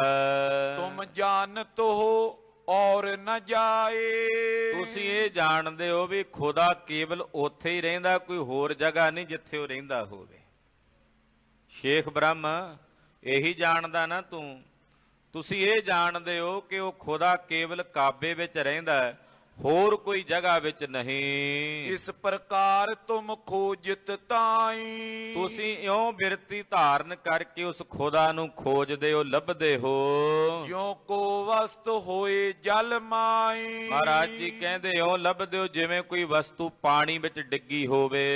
ਇਉ ਨੈ ਪਾਏ ਸਕੋਗੇ ਕਬਈ। ਕਹਿੰਦੇ ਇਉਂ ਨਹੀਂ ਜੇ ਤੁਸੀਂ ਪ੍ਰਾਪਤ ਕਰ ਸਕੋਗੇ ਕਦੇ ਵੀ ਖੁਦਾ ਨੂੰ। ਕੋਟ ਜਨਮ ਤਰ ਖੋਜੋ ਜਬਈ। ਕਹਿੰਦੇ ਭਾਵੇਂ ਕਰੋੜਾਂ ਜਨਮ ਧਾਰਨ ਕਰਕੇ ਖੋਜੀ ਜਾਓ, ਜੇ ਇੱਕੋ ਦਿਸ਼ਾ 'ਚ ਲੱਭੋਗੇ ਨਾ ਤੇ ਜਿਵੇਂ ਕੋਈ ਪਾਣੀ 'ਚ ਕੋਈ ਡਿੱਗੇ ਪਏ ਚੀਜ਼ ਡੂੰਘੇ ਪਾਣੀ 'ਚ ਤੇ ਨਹੀਂ ਨਾ ਲੱਭਦੀ। ਕਰੋੜਾਂ ਜਨਮ ਲਾ ਲਓ ਤੁਹਾਨੂੰ ਨਹੀਂ ਲੱਭਣਾ ਖੁਦਾ ਜੇ ਇੱਕੋ ਦਿਸ਼ਾ ਵਿੱਚ ਉਹਨੂੰ ਮੰਨੋਗੇ। ਪਾਤਸ਼ਾਹ ਕਹਿੰਦੇ ਉਹ ਸਰਬ ਦਿਸ਼ਾਵਾਂ ਵਿੱਚ ਸਰਬ ਥਾਵਾਂ ਤੇ ਰਹਿੰਦਾ ਹੈ। ਦੱਖਣ ਦੇਸ਼ ਹਰੀ ਕਾ ਵਾਸਾ ਪੱਛਮ ਅਲਹਿ ਮੁਕਾਮਾ। ਕੁਝ ਕਹਿੰਦੇ ਰੱਬ ਦੱਖਣ ਵਿੱਚ ਰਹਿੰਦਾ, ਕੁਝ ਕਹਿੰਦੇ ਆ ਰੱਬ ਦਾ ਮੁਕਾਮ ਪੱਛਮ ਵਿੱਚ ਹੈ। ਪਾਤਸ਼ਾਹ ਕਹਿੰਦੇ ਭਾਈ ਇਹ ਕੂਰ ਕਿਰਿਆ। ਕਲਗੀਧਰ ਸਵਾਮੀ ਜੀ ਲਿਖਦੇ, ਕਾਹੂ ਲਖਿਓ ਹਰ ਵਾਚੀ ਦਿਸ਼ਾ ਮੈਂ, ਕਾਹੂ ਪਛਾਹ ਕੋ ਸੀਸ ਨਿਵਾਇਓ। ਕੋਊ ਬਤਾਨ ਕੋ ਪੂਜਤ ਹੈ ਪਸ, ਕੋਊ ਮਰਤਾਨ ਕੋ ਪੂਜਨ ਧਾਇਓ। ਕੂਰ ਕਿਰਿਆ ਔਰ ਜੋ ਸਭ ਹੀ ਜਗ, ਸ੍ਰੀ ਭਗਵਾਨ ਕੋ ਭੇਦ ਨਾ ਪਾਇਓ। ਪਾਤਸ਼ਾਹ ਕਹਿੰਦੇ ਦਿਸ਼ਾਵਾਂ 'ਚ ਮੰਨੋਗੇ, ਜੇ ਦਿਸ਼ਾਵਾਂ 'ਚ ਰੱਬ ਨੂੰ ਲੱਭੋਗੇ ਤੇ ਕਰੋੜਾਂ ਜਨਮ ਧਾਰਨ ਕਰ ਲੋ, ਉਸ ਖੁਦਾ ਨੂੰ ਨਹੀਂ ਪ੍ਰਾਪਤ ਕਰ ਸਕੋਗੇ। ਪੀਰ ਕਹੇ ਸੁਨ ਨਾਨਕ ਤਪਾ। ਜਦੋਂ ਸਤਿਗੁਰਾਂ ਨੇ ਬਚਨ ਕਹੇ ਤੇ ਪੀਰ ਸ਼ੇਖ ਬ੍ਰਹਮ ਫਰੀਦ ਸਾਨੀ ਜੀ ਬੋਲੇ, ਕਹਿਣ ਲੱਗੇ, ਹੇ ਨਾਨਕ ਤਪਾ ਜੀ, ਤੁਰਕ ਦੀਨ ਕੋ ਕਾਬਾ ਥਪਾ। ਕਹਿਣ ਲੱਗੇ ਜੀ, ਜਿਹੜਾ ਸਾਡਾ ਧਰਮ ਹੈ, ਮਜ਼ਹਬ ਹੈ ਇਸਲਾਮ ਤੁਰਕਾਂ ਦਾ, ਸਾਡੇ ਲਈ ਤਾਂ ਅਸੀਂ ਕਾਬਾ ਹੀ ਥੱਪਿਆ ਹੋਇਆ ਵੀ ਉੱਥੇ ਹੀ ਖੁਦਾ ਵਸਦਾ। ਤਾਈ ਮੈਂ ਸ਼ਰਧਾ ਧਰ ਪੂਰੀ। ਔਰ ਅਸੀਂ ਉਸੇ ਤੇ ਪੂਰਨ ਸ਼ਰਧਾ ਆਪਣੇ ਹਿਰਦੇ 'ਚ ਧਾਰਨ ਕਰਦੇ ਹਾਂ। ਮੈਂ ਖੁਦਾਏ ਕੋ ਪਾਉ ਹਦੂਰੀ। ਕਹਿੰਦੇ ਖੁਦਾ ਨੂੰ ਉੱਥੇ ਹੀ ਅਸੀਂ ਹਾਜ਼ਰ ਕਰਕੇ ਵੇਖਦੇ ਹਾਂ। ਗੁਰੂ ਪਨੇ ਜੇ ਅਸਮਨ ਜਾਨੋ। ਪਾਤਸ਼ਾਹ ਕਹਿਣ ਲੱਗੇ, ਪੀਰ ਜੀ, ਜੇ ਤੁਸੀਂ ਇਉਂ ਆਪਣੇ ਮਨ 'ਚ ਜਾਣਦੇ ਹੋ ਵੀ ਖੁਦਾ ਕੇਵਲ ਉੱਥੇ ਹੀ ਰਹਿੰਦਾ ਹੈ, ਸੋ ਖੁਦਾਏ ਤੇ ਭੁੱਲਵਨ ਮਾਨੋ। ਤੇ ਫਿਰ ਇਹ ਸਮਝ ਲਓ ਵੀ ਤੁਸੀਂ ਖੁਦਾ ਨੂੰ ਜਾਣਿਆ ਨਹੀਂ, ਤੁਸੀਂ ਖੁਦਾ ਨੂੰ ਭੁੱਲੇ ਹੋਏ ਹੋ। ਤੁਸੀਂ ਖੁਦਾ ਦਾ ਸਵਰੂਪ ਭੁਲਾਇਆ ਹੋਇਆ। ਕਰਕੇ ਬੀਚ ਨ ਆਵੇਂ ਐਸੇ। ਇਉਂ ਕੀਤਿਆਂ ਖੁਦਾ ਤੁਹਾਡੇ ਹੱਥ ਨਹੀਂ ਆਉਣਾ, ਖੁਦਾ ਦਾ ਸਵਰੂਪ ਤੁਹਾਨੂੰ ਪ੍ਰਾਪਤ ਨਹੀਂ ਹੋਣਾ। ਹੋਏ ਬੇਅਰਥ ਮਥਨ ਜਲ ਜੈਸੇ। ਇਹ ਫਿਰ ਇਉਂ ਹੈ ਜਿਵੇਂ ਪਾਣੀ 'ਚ ਮਧਾਣੀ ਪਾਈ ਆ, ਜਿੰਨੀ ਮਰਜ਼ੀ ਰਿੜਕੀ ਜਾਓ, ਵਿੱਚੋਂ ਕੱਖ ਨਹੀਂ ਜੇ ਲੱਭਣਾ, ਕੁਝ ਵੀ ਪ੍ਰਾਪਤ ਨਹੀਂ ਹੋਣਾ। ਕਹੇ ਪੀਰ ਸੁਨ ਨਾਨਕ ਟੈਂਡਾ। ਅੱਗੋਂ ਫਿਰ ਪੀਰ ਜੀ ਬੋਲੇ, ਕਹਿਣ ਲੱਗੇ, ਹੇ ਗੁਰੂ ਨਾਨਕ ਸਾਹਿਬ ਜੀ ਸੁਣੋ। ਬੈਂਤ ਸੁਨਿਓ ਹਰਖਿਓ ਮਨ ਮੈਂਡਾ। ਕਹਿੰਦਾ ਜੀ, ਜਦੋਂ ਮੈਂ ਤੁਹਾਡੀ ਬੈਂਤ ਸੁਣੀ ਤੇ ਮੇਰਾ ਮਨ ਬੜਾ ਖੁਸ਼ ਹੋਇਆ। ਤੁਹਾਡੀ ਬੈਂਤ ਸੁਣ ਕੇ, ਤੁਹਾਡੀ ਬਾਣੀ ਸੁਣ ਕੇ ਮੇਰਾ ਮਨ ਖੁਸ਼ ਹੋਇਆ। ਦੋਹਰਾ ਉਰ ਵਿਚਾਰ ਮੈਂ ਤਬ ਕਰਿਓ ਜਿਨ ਅਸ ਬੈਂਤ ਬਣਾਏ। ਤੁਹਾਡੀ ਬੈਂਤ ਸੁਣ ਕੇ ਮੈਂ ਆਪਣੇ ਹਿਰਦੇ 'ਚ ਵਿਚਾਰ ਕੀਤੀ ਕਿ ਜਿਨ੍ਹਾਂ ਨੇ ਐਸਾ ਸੁੰਦਰ ਸ਼ਲੋਕ ਬਣਾਇਆ, ਐਸਾ ਸੁੰਦਰ ਸ਼ਲੋਕ ਉਚਾਰਨ ਕੀਤਾ। ਤਿਨ ਕੋ ਦਰਸ਼ਨ ਕੀਜੀਏ ਆਇਓ ਤੁਰਤ ਏ ਥਾਏ। ਕਿ ਉਹਨਾਂ ਦੇ ਦਰਸ਼ਨ ਕਰਨੇ ਚਾਹੀਦੇ ਨੇ। ਇਸ ਕਰਕੇ ਹੇ ਨਾਨਕ ਤਪਾ ਜੀ, ਮੈਂ ਛੇਤੀ ਚੱਲ ਕੇ ਤੁਹਾਡੇ ਦਰਸ਼ਨਾਂ ਨੂੰ ਆਇਆ ਹਾਂ। ਚੌਪਈ ਦੋ ਹੱਦਨ ਮੈਂ ਏਕ ਬਤਾਇਓ। ਮਹਾਰਾਜ ਜੀ, ਤੁਸੀਂ ਦੋ ਹੱਦਾਂ ਵਿੱਚ ਇੱਕ ਹੀ ਦੱਸਿਆ ਵੀ ਚਾਹੇ ਕੋਈ ਹਿੰਦੂ ਹੈ, ਚਾਹੇ ਕੋਈ ਮੁਸਲਮਾਨ ਹੈ, ਜੋਤ ਸਾਰਿਆਂ ਵਿੱਚ ਇੱਕ ਅਕਾਲ ਪੁਰਖ ਪਰਮੇਸ਼ਰ ਦੀ ਹੀ ਵਰਤ ਰਹੀ ਹੈ। ਤੁਸੀਂ ਦੋਨਾਂ ਹੱਦਾਂ ਵਿੱਚ ਇੱਕ ਹੀ ਦੱਸਿਆ ਹੈ। ਤਾਂ ਕੋ ਸੇਵਨ ਹੈ ਫੁਰਮਾਇਓ। ਔਰ ਇੱਕ ਦੀ ਸੇਵਾ ਕਰਨ ਦਾ ਹੁਕਮ ਆਪ ਜੀ ਨੇ ਕੀਤਾ ਹੈ। ਤੁਮ ਤੇ ਨਿਸ਼ਾ ਹਮਾਰੀ ਹੋਵੇ। ਮਹਾਰਾਜ ਜੀ, ਆਪ ਜੀ ਦੇ ਨਾਲ ਕਹਿਆਂ ਬਚਨਾਂ ਨਾਲ ਮੇਰੇ ਮਨ ਦੀ ਨਿਸ਼ਾ ਹੋਈ ਹੈ। ਸਭ ਸੰਦੇਹ ਹਿਰਦੇ ਤੇ ਖੋਵੇ। ਮੇਰੇ ਹਿਰਦੇ ਚੋਂ ਸਾਰੇ ਸੰਦੇਹ ਖੋ ਜਾਣ। ਜਿਉਂ ਜਿਉਂ ਬਚਨ ਸੁਨੋ ਨਿਜ ਕਾਨੇ। ਮਹਾਰਾਜ, ਜਿਵੇਂ ਜਿਵੇਂ ਮੈਂ ਤੁਹਾਡੇ ਬਚਨ ਸੁਣੀ ਜਾਂਦਾ ਹਾਂ, ਜਿਵੇਂ ਜਿਵੇਂ ਤੁਹਾਡੇ ਬਚਨ ਮੈਂ ਸੁਣ ਰਿਹਾ, ਤਿਉਂ ਤਿਉਂ ਸ਼ਾਂਤ ਹੋਤ ਪ੍ਰਮਾਨੇ। ਤਿਵੇਂ ਤਿਵੇਂ ਮੇਰਾ ਹਿਰਦਾ ਸ਼ਾਂਤ ਹੋ ਰਿਹਾ ਔਰ ਮੇਰੇ ਹਿਰਦੇ ਦੇ ਭਰਮ ਨਸ਼ਟ ਹੋ ਰਹੇ ਨੇ। ਸੇਤ ਉਦਤ ਪਵ ਬਚਨ ਤੁਮਾਰੇ। ਮਹਾਰਾਜ, ਤੁਹਾਡੇ ਬਚਨ ਇਸ ਸੰਸਾਰ ਸਮੁੰਦਰ ਤੋਂ ਤਾਰਨੇ ਵਾਸਤੇ ਜਹਾਜ਼ ਵਾਂਗੂ ਹਨ।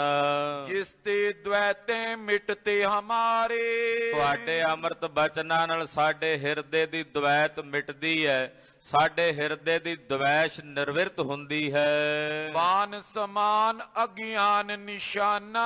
ਮਹਾਰਾਜ, ਤੁਹਾਡੇ ਬਚਨ ਗਿਆਨ ਦੇ ਬਾਣ ਨੇ ਔਰ ਸਾਡਾ ਹਿਰਦਾ ਜਿਹੜਾ ਅਗਿਆਨ ਸਹਿਤ ਹੈ ਉਹ ਨਿਸ਼ਾਨਾ ਹੈ। ਈਕੇ ਹਨੇ ਕਰਤ ਸਭ ਹਾਨਾ। ਜਦੋਂ ਆਪ ਜੀ ਆਪਣੇ ਗਿਆਨ ਰੂਪੀ ਬਾਣ ਚਲਾਉਂਦੇ ਹੋ ਤਾਂ ਸਾਡੇ ਹਿਰਦਿਆਂ ਦਾ ਗਿਆਨ ਰੂਪੀ ਨਿਸ਼ਾਨਾ ਵਿੰਨਿਆ ਜਾਂਦਾ ਹੈ ਔਰ ਅਗਿਆਨ ਰੂਪੀ ਨਿਸ਼ਾਨੇ ਦੇ ਵਿੰਨ ਕੇ ਉਹਦੀ ਨਿਰਵਿਰਤੀ ਹੁੰਦੀ ਹੈ। ਬੂਝੋ ਏਕ ਸਵਾਲ ਸੁਕਈਏ। ਮਹਾਰਾਜ, ਇੱਕ ਸਵਾਲ ਮੈਂ ਹੋਰ ਆਪ ਜੀ ਪਾਸੋਂ ਪੁੱਛਦਾ ਹਾਂ, ਆਪ ਜੀ ਕਿਰਪਾ ਕਰਕੇ ਮੇਰੇ ਸਵਾਲ ਦਾ ਜਵਾਬ ਦਿਓ। ਮੇਰੋ ਪਰਮ ਸਰਬ ਅਬ ਦਈਏ। ਆਪ ਜੀ ਕਿਰਪਾ ਕਰਕੇ ਮੇਰੇ ਭਰਮ ਦੀ ਨਿਰਵਿਰਤੀ ਕਰੋ। ਇਹਨੇ ਭਗਤ ਫਰੀਦ ਜੀ ਦਾ ਸ਼ਲੋਕ ਉਚਾਰਨ ਕੀਤਾ ਜੋ ਸ੍ਰੀ ਗੁਰੂ ਗ੍ਰੰਥ ਸਾਹਿਬ ਵਿੱਚ ਦਰਜ ਹੈ।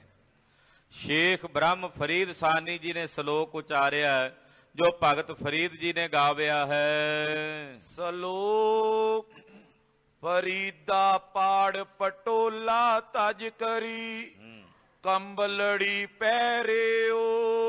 ਫਰੀਦ ਜੀ ਕਹਿੰਦੇ ਐ ਐ ਫਰੀਦਾ ਆਪਣੇ ਸਰੀਰ ਤੇ ਪਾਏ ਹੋਏ ਰੇਸ਼ਮ ਦੇ ਜਿਹੜੇ ਕੱਪੜੇ ਨੇ, ਪਟੋਲਾ ਕਹਿੰਦੇ ਆ ਰੇਸ਼ਮ ਦੇ ਕੱਪੜਿਆਂ ਨੂੰ, ਕਹਿੰਦੇ ਵੀ ਜਿਹੜੇ ਤੈਂ ਆਪਣੇ ਸਰੀਰ ਤੇ ਰੇਸ਼ਮ ਦੇ ਕੱਪੜੇ ਪਾਏ ਨੇ, ਧੱਜ ਕਰੀ, ਧੱਜ ਕਹਿੰਦੇ ਆ ਇਹਨਾਂ ਨੂੰ ਟੋਟੇ ਟੋਟੇ ਕਰਕੇ ਪਾੜ ਕੇ ਸੁੱਟ ਦੇ।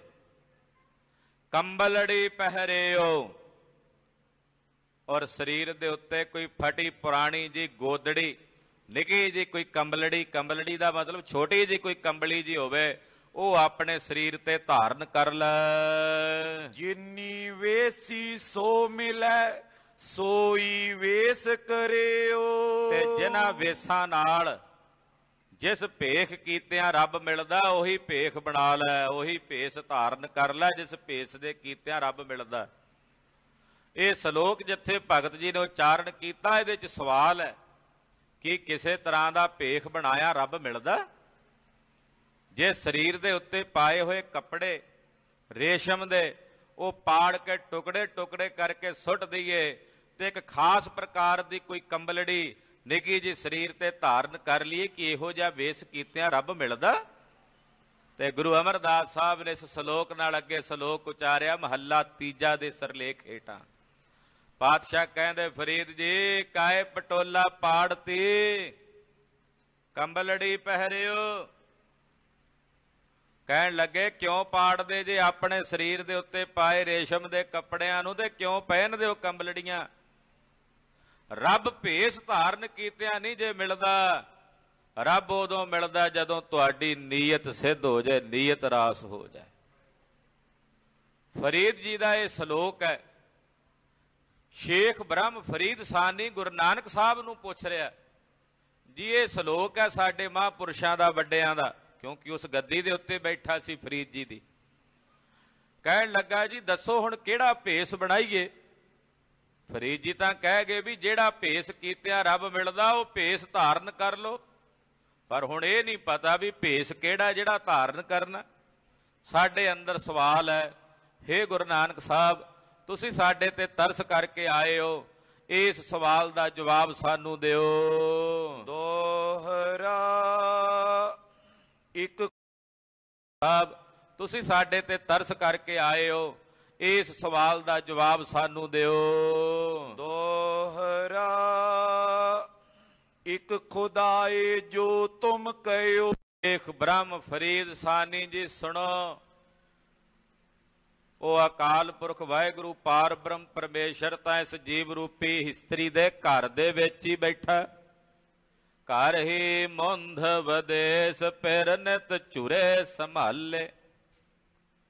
ਕਹਿੰਦੇ ਅਕਾਲ ਪੁਰਖ ਤਾਂ ਜੀਵ ਰੂਪੀ ਇਸਤਰੀ ਦੇ ਹਿਰਦੇ ਰੂਪੀ ਘਰ ਦੇ ਵਿੱਚ ਬੈਠਾ। ਉਹਦੇ ਜੀਵ ਰੂਪੀ ਇਸਤਰੀ ਸਮਝਦੀ ਹੈ ਕਿ ਮੇਰਾ ਉਹ ਪਤੀ ਪਰਮੇਸ਼ਰ ਦੂਰ ਵਿਦੇਸ਼ ਵਿੱਚ ਹੈ, ਔਰ ਦੂਰ ਜਾਣ ਕੇ ਨਿਤ ਝੁਰਦੀ ਹੈ, ਉਹਨੂੰ ਯਾਦ ਕਰ ਕਰਕੇ ਨਿਤ ਝੋਰੇ ਦੇ ਵਿੱਚ ਝੁਰਦੀ ਰਹਿੰਦੀ ਹੈ, ਔਰ ਕਦੇ ਨਹੀਂ ਵੇਖਦੀ ਵੀ ਇਹਦੇ ਹਿਰਦੇ ਰੂਪੀ ਘਰ ਵਿੱਚ ਹੀ ਉਹ ਪਤੀ ਪਰਮੇਸ਼ਰ ਵਸਦਾ, ਉਹ ਕਿਤੇ ਬਾਹਰ ਨਹੀਂ। ਘਰ ਹੀ ਮੈਂ ਅੰਮ੍ਰਿਤ ਭਰਪੂਰ ਹੈ, ਮਨ ਮੁਖਾਂ ਸਾਧ ਨਾ ਪਾਇਆ, ਉਹ ਘਰ ਵਿੱਚ ਹੀ ਹੈ। ਧੰਨ ਗੁਰੂ ਤੇਗ ਬਹਾਦਰ ਸਾਹਿਬ ਨੌਵੇਂ ਪਾਤਸ਼ਾਹ ਕਹਿੰਦੇ, ਕਾਹੇ ਰੇ ਬਨ ਖੋਜਨ ਜਾਈ। ਕਿੱਧਰ ਤੁਰਿਆ ਫਿਰਦਾ, ਕਿਹੜੇ ਜੰਗਲਾਂ 'ਚ? ਉਹ ਤਾਂ ਤੇਰੇ ਹਿਰਦੇ ਰੂਪੀ ਘਰ ਵਿੱਚ ਹੀ ਵਸਦਾ। ਫਰੀਦ ਜੀ ਮਹਾਰਾਜ ਜੀ ਵੀ ਕਹਿੰਦੇ, ਫਰੀਦਾ ਜੰਗਲ ਜੰਗਲ ਕਿਆ ਭਵੈ ਵਣ ਕੰਡਾ ਮੋੜੇ, ਵਸੀ ਰੱਬ ਹਿਆਲੀਆ ਜੰਗਲ ਕਿਆ ਟੁੰਡੇ। ਤੂੰ ਜੰਗਲਾਂ 'ਚ ਕੀ ਲੱਭਦਾ ਫਿਰਦਾ, ਭਾਲਦਾ ਫਿਰਦਾ, ਰੱਬ ਤਾਂ ਤੇਰੇ ਹਿਰਦੇ ਰੂਪੀ ਘਰ ਵਿੱਚ ਹੈ।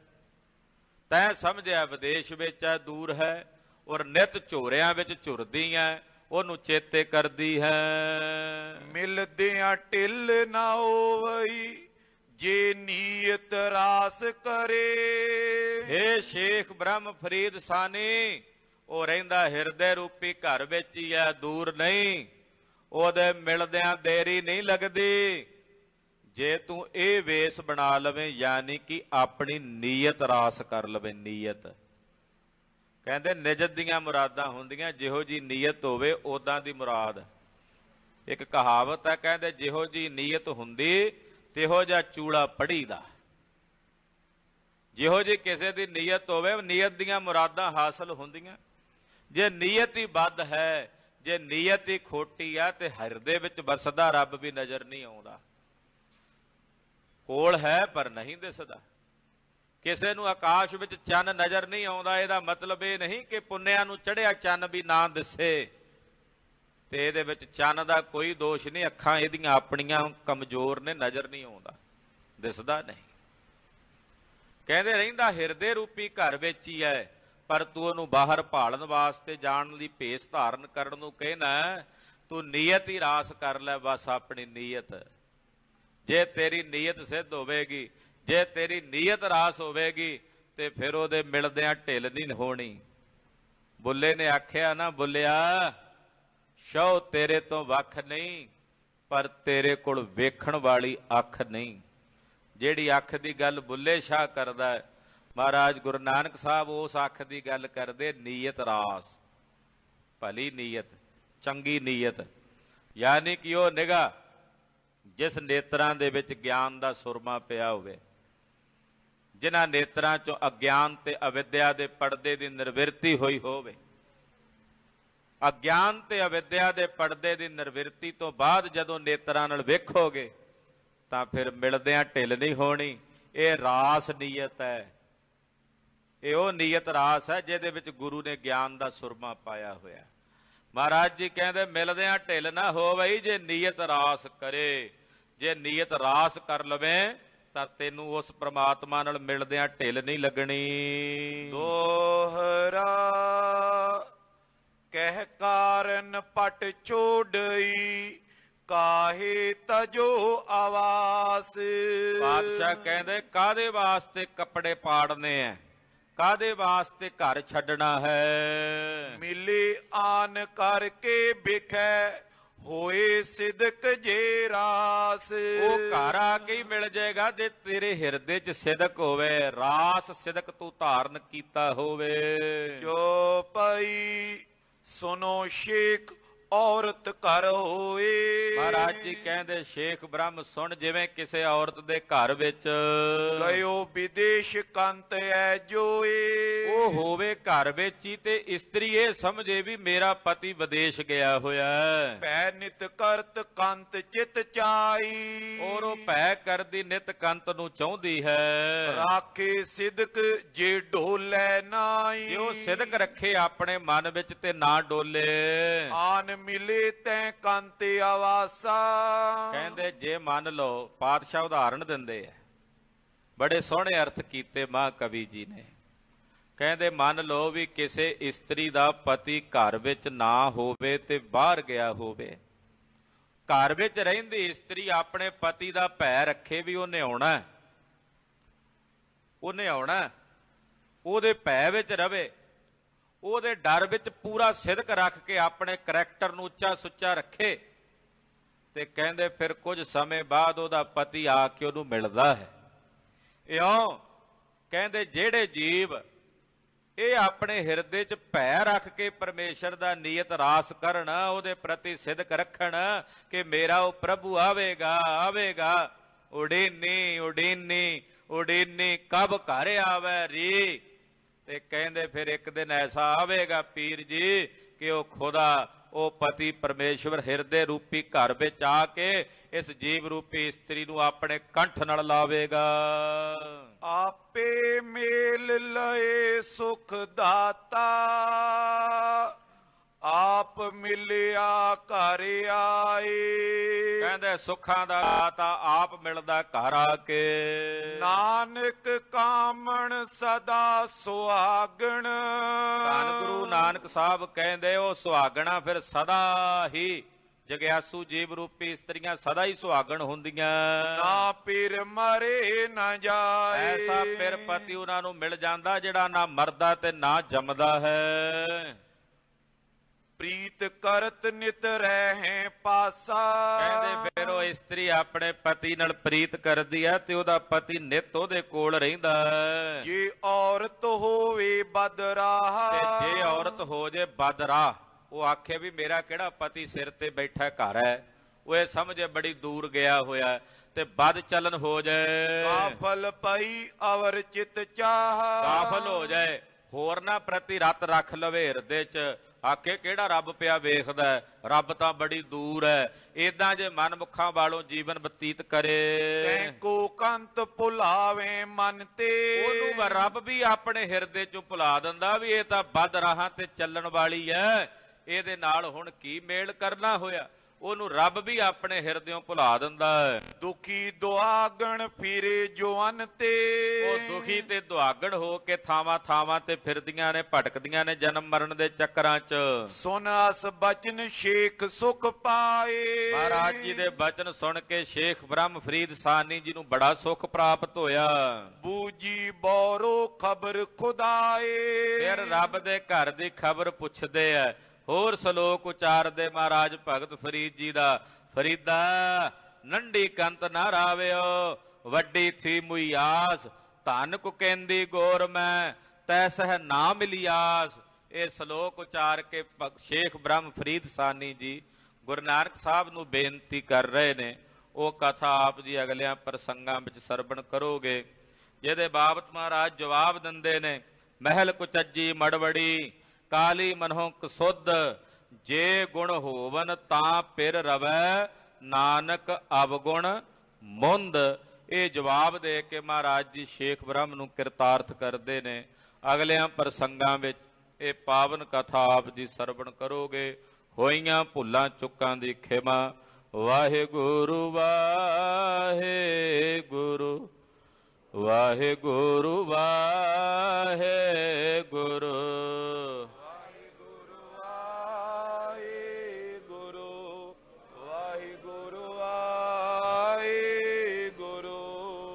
ਵਾਹਿਗੁਰੂ ਵਾਹਿਗੁਰੂ ਵਾਹਿਗੁਰੂ ਵਾਹਿਗੁਰੂ ਵਾਹਿਗੁਰੂ ਵਾਹਿਗੁਰੂ ਵਾਹਿਗੁਰੂ ਵਾਹਿਗੁਰੂ ਵਾਹਿਗੁਰੂ ਵਾਹਿਗੁਰੂ ਵਾਹਿਗੁਰੂ